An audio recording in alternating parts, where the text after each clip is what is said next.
Malawi is one of the least developed countries in the southern part of Africa.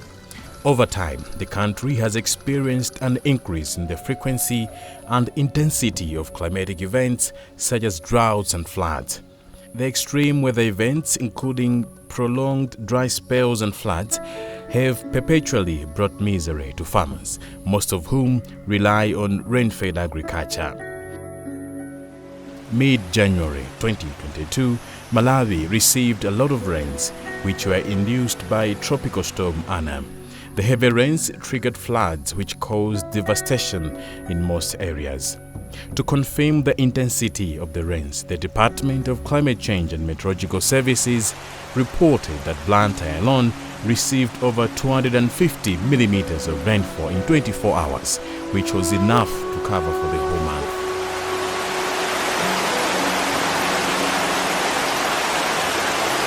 The Department of Disaster Management Affairs, DODMA, confirmed that 16 districts and 2 cities, mostly in the south, central and east, were affected by the storm. Days later, most villages in the lower Shire were swallowed by the violent waters, damaging crops, houses, livestock, roads and other critical infrastructure. The disaster choked delivery of critical services, including power supply. On February 15th, DODMA released a situation report detailing the deaths of 46 people and the disappearance of 18, the displacement of over 32,000 people, and the impact on over 220,000 households.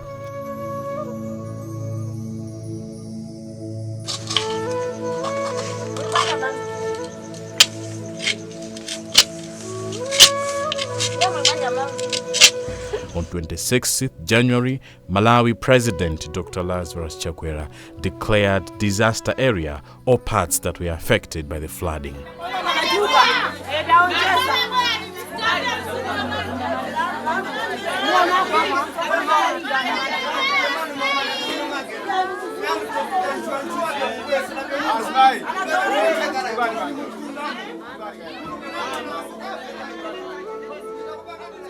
More than 170 camps were set up to house those displaced by the floods weeks after they wreaked havoc on villages.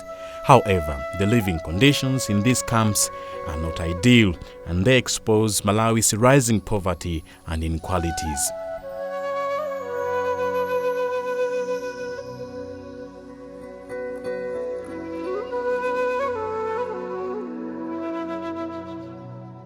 Hundreds were in need of food assistance, but supplies were not adequate. In Nsanje's Bitirinyu camp, each family received 2 cups of maize flour on this particular day. The rest of the food, including relish and cooking, is up to them.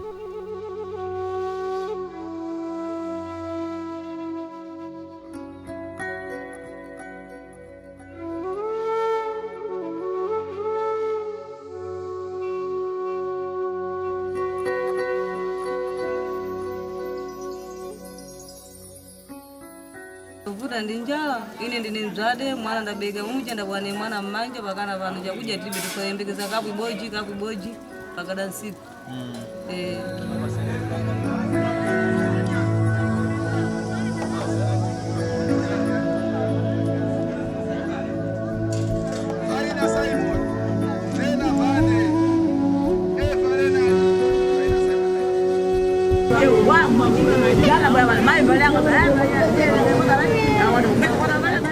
In the area of traditional authority Ngowe of Chikwawa district, Tropical Storm Ana was the second disaster to handle in a space of 10 days.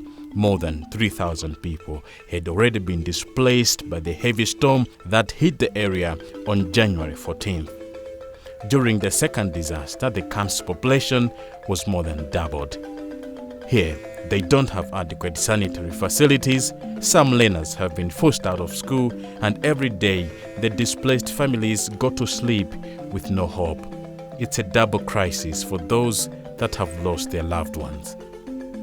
Taluza mioyo yokwana anthu atatu, akazi awiri ndi mwana mmodzi amene ngalawa inagubuduka anthu nasowa. Komanso kunapitanso ngalawa imene ine anthu 7 amene anapulumuka munthu mmodzi koma onse 6 sadapezeke mpaka pano. Kuteko pano chiopsezo chimene chilipo kuno kwa Ngowe ndi chimenecho. This year's flooding has been described as more deadly by locals because the floodwaters reached places usually considered to be safe. Anthu amene amatidalira adangolifira ngangalawa kuthandizika mapezeka madzi usiku wa tsiku limenelo anayamba kusefukira kwamba kusinisa moto wa nyumba amene machezera manyumba athu peza kuti basi ife kuthamanga katika ngalawa amene tinasiyidwa icha kuilowesa nyumba imene kuti likhale pansi kulephera kuti takatake kulephera madzi anafika mulingo oti sitikatha kukhanga tikukhazikika ndinayilowesa amene kukhala ngalawa madzi akukwera ngalawa imakwera madzi akukwera ngalawa imakwera imanga mwamba ndithu nyumbamo taona kuti mafuti ngakhale kumamawa adagudikira kuti asasiye yani dalimba mtima ndithu kuyesesa kuchova mapita cheni doko cheni distance ya minda kumasanduku mene kudathera chiphetipheti chochoka mdimba masanduku 2 afika mbaunda mwa cheni mwa masanduku.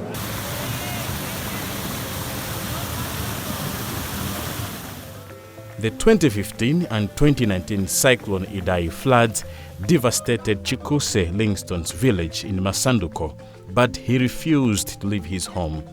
This year, he had no choice but to flee in order to save his life. Panalibe chance kuchita njira inayo. Anandiononga ndithu. Fika saa zimene zimandilimbikisa kuti ndikhaena zimene monga nzimbe. Basi zaonongekeratu. Ndikuopsanso kumene aphera anthu mmenemo ndi maendedwe athu anali otani angozi ovuta sanitengera kuti basi sizona chaka chino ndabweramo pange chisanzo yoti basi chaka chino ndachokako angogwisa ntchito malimidwe okha basi ungoenda season.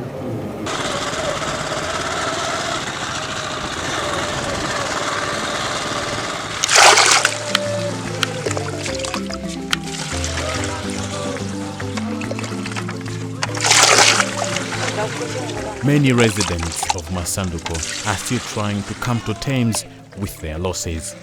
Martinez Longwe stays in Ingabo area, but every farming season she relocates to this village where her sister used to live.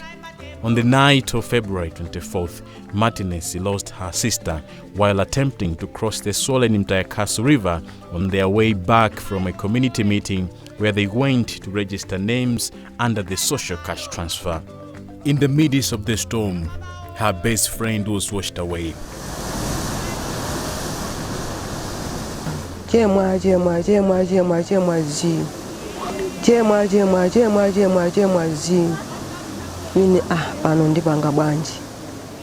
A small branch of the tree helped Martinez stay alive, but her sister had vanished. A thorough investigation has turned up nothing.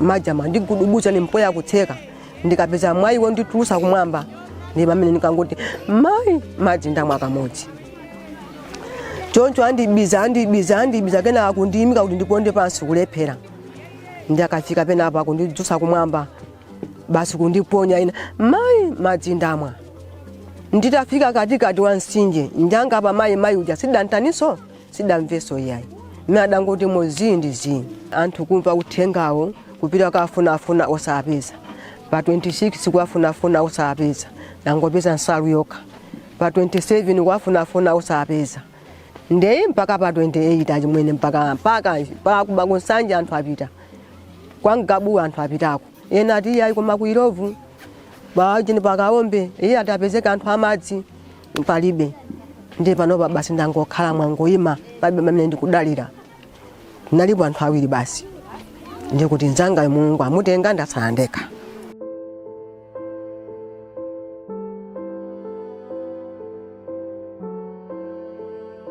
Zomba was not spared from the damaging Anna Tianjane irrigation scheme in the area of Group Village Headman Chaweza was partly damaged. Some of the trees on the riverbanks and crops such as maize, bananas were washed away in the storm. Gerard Kamweruze, a representative of the community, said since the Napolo disaster in 1985, they have never had a major disaster. In spite of this, the river gets wider every year. It got worse this year, taking up nearly 20 meters of their farmland along the irrigation scheme's boundaries. Kumapeto kwa skimu yathuyi tinazalako mitengo komanso nthochi ndi sungwi. Choncho kufika kwa madzi amene mchaka chinochi atichosera nthochi zimenezi, mitengo komanso sungwi zimene tinazala. Zimene zikuonesa kuti mtsinjewu ukubwera ndi madzi ochuluka kwambiri amene tikulephera kuti mwake tikhoza kuwatetezera, chifukwa timembeza kuti tikazala mitengo, sungwi ndi nthochi ndikuti mtsinje wathu tiutetezera. Komano chifukwa cha madzi amene amabwera zikuoneka kuti zakanika kuti tiutetezere. Ndizoona kuti pamene madzi akubwera akumatha kumagumula mtsinjewu, kumachoka kumene kupi umayenda mzaka zonse kapena mmene unapangidwira, ukumabwera nuyo chambali ya kumene tili kuno, monga mmene mukuoneramu khoma limene lili ndilo tilachita kugumuka kupita uko. Choncho zikuonesa kuti no malo athu olima akumakhala kumachepabe chifukwa cha mtsinje umenewu. Kamweruze claims that a dike they have been constructing helped prevent flood waters from wiping out crops and encroaching on nearby villages. He is optimistic such locally hatched solutions will continue helping the community withstand disasters like these in the future.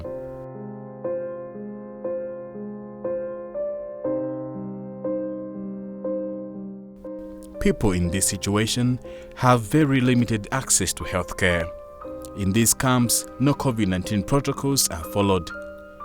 19 people can fit in this small tent. A special team from the Zomba District Health Office was spotted conducting mobile clinics.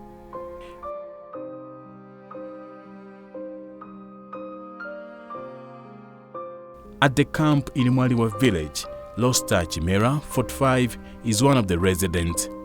Neither her house nor her crops were spared from the damage. She is concerned about the current situation, but there is no quick way out for her. Ndi mavuto amene alipo amatenda amene ali pakati pano. Sizaona kuti tikakhale anthu ambiri panopa. Tikukupemphani kuti mwina ngati kuti kotheka mutithandize tibwerere makwathu. Chifukwa kukhala kwako thinana ndi upweya alese apume nzosachita bwino. Tikukupemphani kuti mutithandize. Mwina mutitumizira zoti zikatithandize tikamange ana manyumba pamakomo atumbuka. Ndi mapepala zilibe kanthu. Tikamange kuti tikatithawepo pano. Monga mkuziwa myezi ino imakhala yovuta. Kusowa chokudya. Pena paja zathu akathandizidwa nimene tikuthandizidwa akathandizidwa wina basi iwe bwera pano tizadye tikumadya nawo. Iwina wakapeza wina bwera pano tizadye tikumadya nawo. Movuta oti tili pa mavuto kwambiri.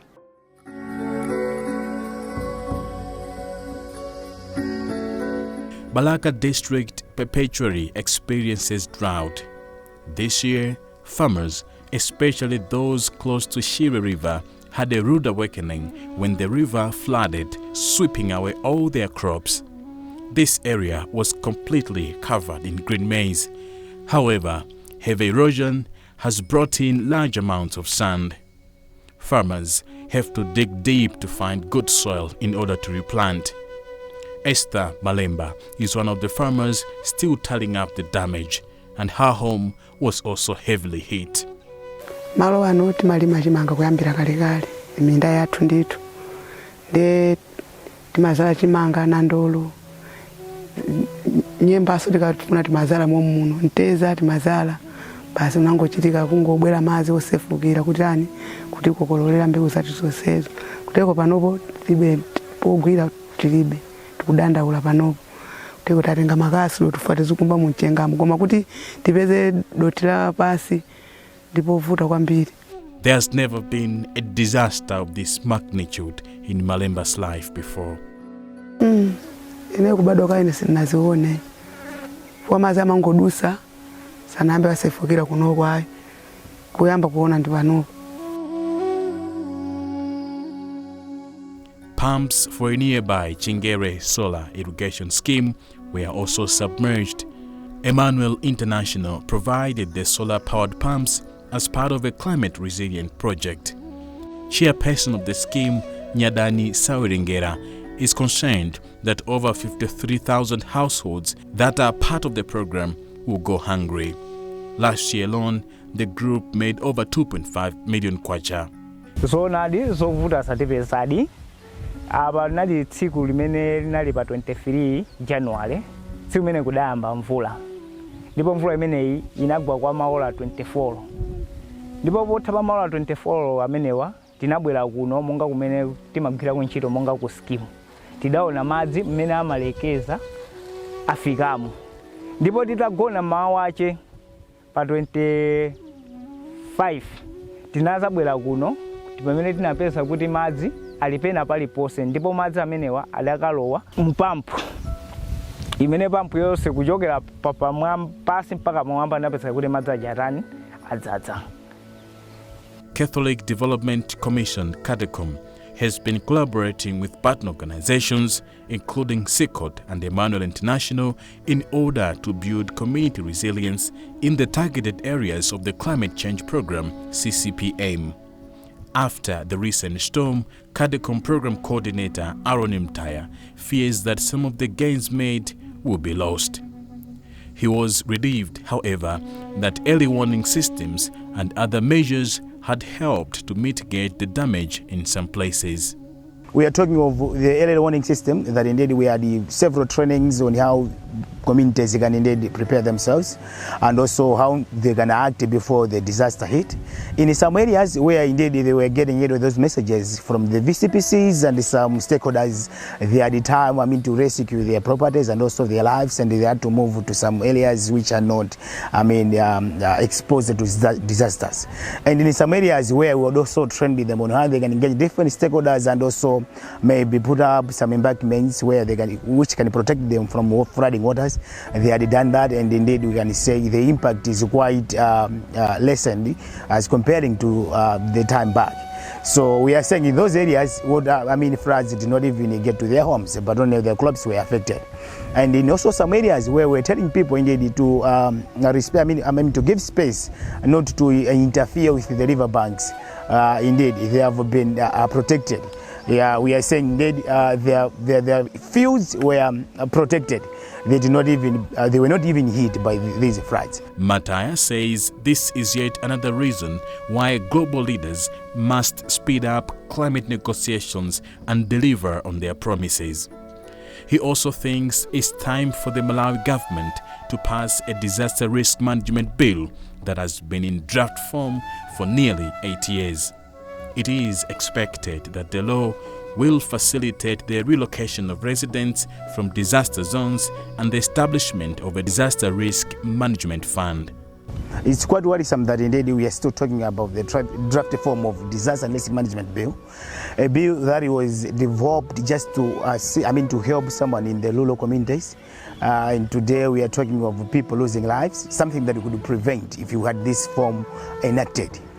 And we feel like the president and the members of the parliament should really take it serious today, that indeed it's their responsibility to act swiftly. If you have this bill in place, we know that indeed some lives will be saved. Parties at COP26 in Glasgow emphasized the need for industrialized countries that have caused climate change to pay for losses and damage to deliver on several financial commitments. We must answer them with the immediate disbursement of the money pledged to least developed countries by developed nations, which is not a donation, but a cleaning fee. We must answer them by the urgent loosening of the debt that strangles climate change adaptation efforts in vulnerable regions like SADC. Malawi is also part of the global community implementing the 2015-2030 Sendai Framework for Disaster Risk Reduction. Among the framework's 7 priorities are fewer deaths from disasters, fewer people affected, less economic damage from disasters, and less disruption of critical services from disasters. Special Representative of the UN Secretary General for Disaster Risk Reduction and head of UNDRR, Mami Mizutori, wants Malawi to integrate DRR interventions across all levels in government. Malawi, I know that they are focusing a lot on disaster risk reduction.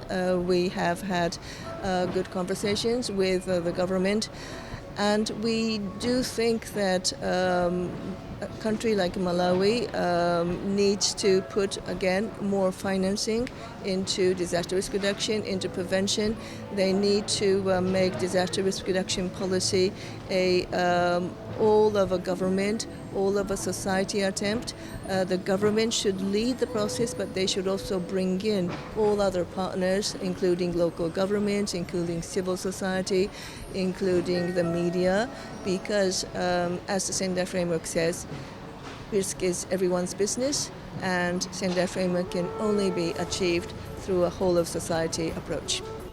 Climate change's ugly face is only getting worse, especially in places like Malawi, where the population has a limited ability to adapt to extreme weather events.